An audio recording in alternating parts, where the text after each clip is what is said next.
Tata group एक ऐसी company है जिसके बारे में हर कोई बात करता है। स्पेसिफिकली अगर मैं बात करूं टाटा मोटर्स की, तो आज हम सभी जानते हैं कि कितने ज्यादा लोग स्पेसिफिकली शेयर मार्केट में क्रेजी होते हैं इस कंपनी को लेकर। लेकिन क्या आपने कभी सोचा है कि ये कंपनी एक ऐसी परिस्थिति में पहुंच गई थी जहां पर ये हैवी लॉस मेकिंग कंपनी थी? क्या आपको पता है ऐसी स्थिति आ गई थी जब रतन टाटा पूरी टाटा मोटर्स को बेचने पे लगे थे? क्या आपको पता है कि ये कंपनी का इतिहास क्या है और किस प्रकार से इन्होंने केवल 3 से 4 प्रमुख स्ट्रैटेजीज लगाई जिसके चक्कर में इनका स्ट्रॉन्ग कमबैक हुआ? क्या आपको पता है क्यों रतन टाटा जी को इतने ज्यादा रिस्पेक्ट से देखा जाता है, स्पेसिफिकली अगर मैं टाटा मोटर्स के एंगल से बात करूं? वेल, अगर नहीं पता है तो डोंट वरी, बिकॉज आज के इस वीडियो में हम कुछ इंटरेस्टिंग इनसाइट्स के बारे में जानेंगे एंड हम समझने की कोशिश करेंगे क्योंकि आप में से स्वाभाविक सी बात है काफी सारे लोगों ने Tata Motors as a share के बारे में सुना होगा, हो सकता है कुछ लोगों ने निवेश भी किया हो सकता है कुछ लोग सोच रहे हो निवेश करने का। लेकिन ये कोई बाय सेल रिकमेंडेशन वाला वीडियो नहीं है, एक सिंपल सा वीडियो जहां पर कि हम पूरा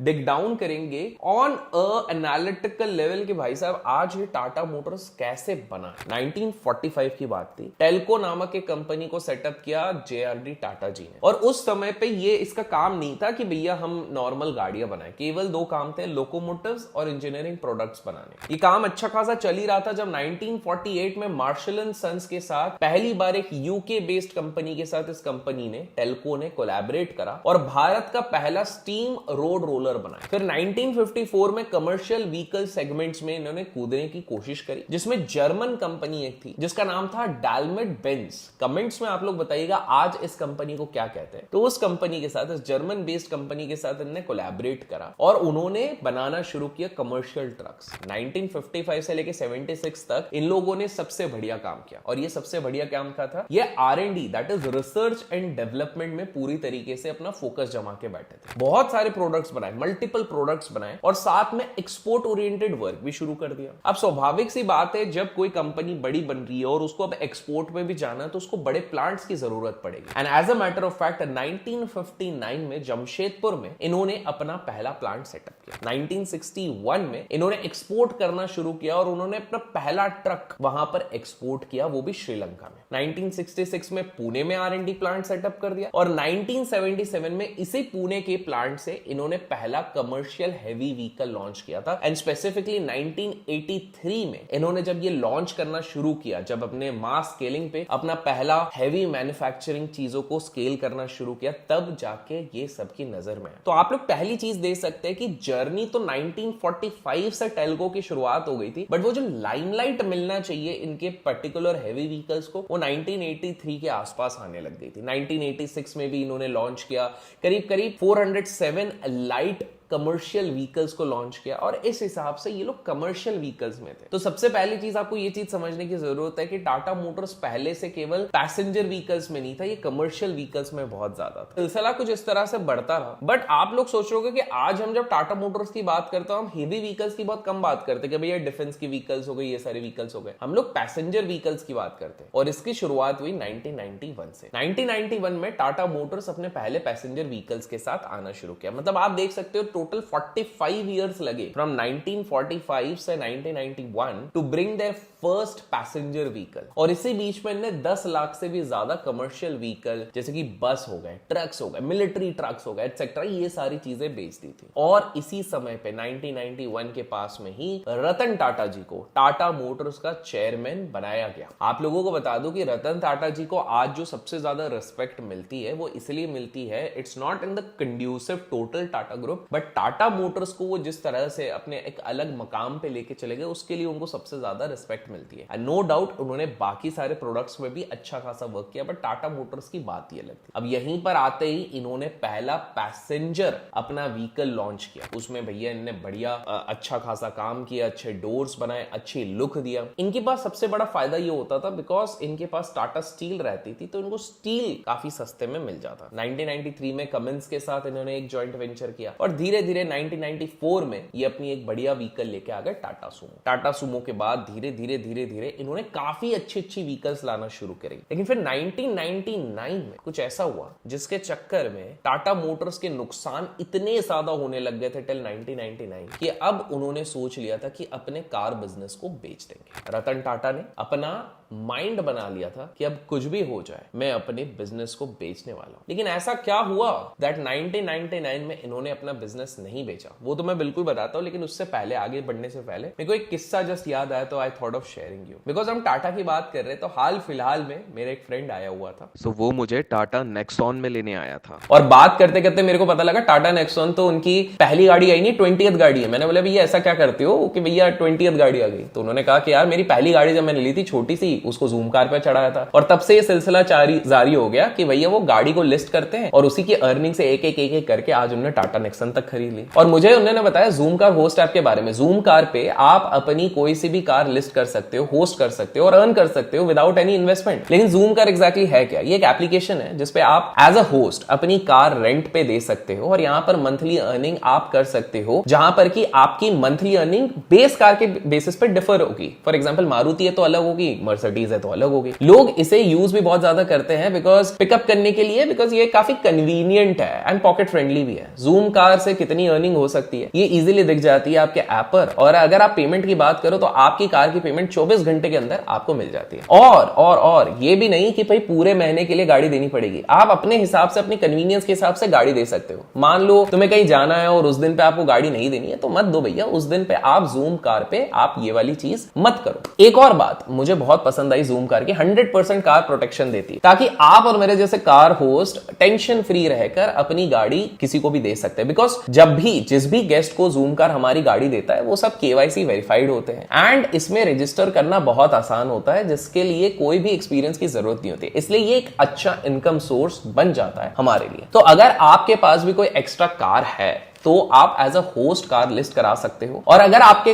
पास कार नहीं भी है, अभी भी जूम कार ने कार्स 24 के साथ पार्टनरशिप किया है, जिससे आप यूज्ड कार फ्लेक्सिबल EMI के साथ खरीद सकते हो और जूम कार पे होस्ट कर सकते हो। और उसकी EMI भी होस्ट की इनकम आएगी, उससे आप पे कर सकते हो। अभी जूम कार एक्सप्लोर करना है तो मैंने लिंक डिस्क्रिप्शन में दिया, जाके चेकआउट करते हो। और चलते कहानी के आगे, तो आगे बढ़ते इस कहानी पे कि एग्जैक्टली हुआ क्या 1999 में। 1999 में बिकॉज काफी ज्यादा लॉस हो रहे थे तो फोर्ड कंपनी जो है उसने इंटरेस्ट दिखाया कि भैया हम टाटा मोटर्स को लेने में बड़े इंटरेस्टेड है, हम टाटा मोटर्स को लेंगे। अब ऐसे में काफी गतिविधियां चल रही थी, काफी सारी चीजें चल रही थी एंड जब फोर्ड ने अपना इंटरेस्ट दिखाया तो USA में एक मीटिंग सेट करी गई। किसके बीच में? रतन टाटा जी के साथ और बिल फोर्ड के साथ। बिल फोर्ड जो उस समय पे लीड कर रहे थे फोर्ड कंपनी को। बिल फोर्ड ने बढ़िया डॉक्यूमेंट्स देखे, सब कुछ देखे और बातों में ना वो बहुत ज्यादा इंसल्ट कर रहा था रतन टाटा जी के। वैसे भी उस समय पे भारतीयों को काफी छोटी सोच के हिसाब से देखा जाता, तो बड़ा टॉन्ट मार रहे थे कि भैया तुम्हारा नॉलेज किस काम का,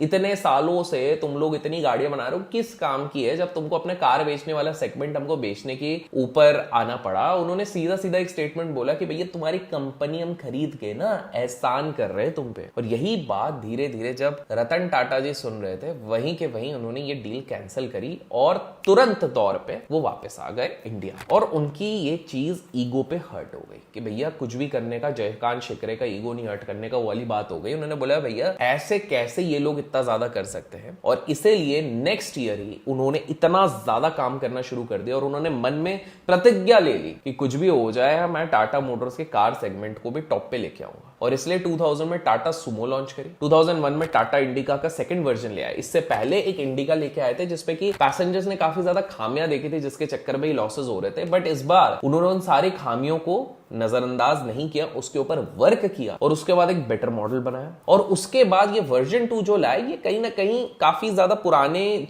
वर्जन के प्रॉब्लम्स को सॉल्व कर रही थी। CNG भी इंट्रोड्यूस कर दिया और इसी के साथ साथ उसी के अगले 2 साल के अंदर इंडिका को best car of the year का भी खिताब मिला। 29 जुलाई 2003 में जब बर्थडे सेलिब्रेट किया जा रहा था JRD टाटा जी का, लेट JRD टाटा का, तो फाइनली टेल्को ने डिसाइड किया अपना नाम चेंज करके टाटा मोटर्स रखने का। इसका अर्थ यह है कि 2003 तक टाटा मोटर्स को टेल्को के नाम से कहा जाता था। और फिर उन्होंने और भी अच्छे अच्छे प्रोडक्ट लाइंस लाना शुरू करे, टाटा सफारी, इंडिका का नेक्स्ट वर्जन। उसके बाद इन्होंने इतनी ज्यादा मैन्युफैक्चरिंग पे ध्यान दिया कि करीब करीब 30 लाख से भी ज्यादा इन्होंने व्हीकल मैन्युफैक्चर कर दिए थे। 2004 में साउथ कोरियन कंपनी थी डाइवू, उससे उन्होंने ट्रक लिया, डेवू, DAEWU, WEOO, उन्होंने ट्रक वाला सेगमेंट लिया। फिर 2004 में सितंबर के आसपास न्यूयॉर्क स्टॉक एक्सचेंज पे भी लिस्टेड हुए। और 2008 में एक बड़ी इंटरेस्टिंग चीज हुई, पता है क्या? 2008 में फोर्ड काफी नुकसान में था। ये वही फोर्ड है जो एक समय पे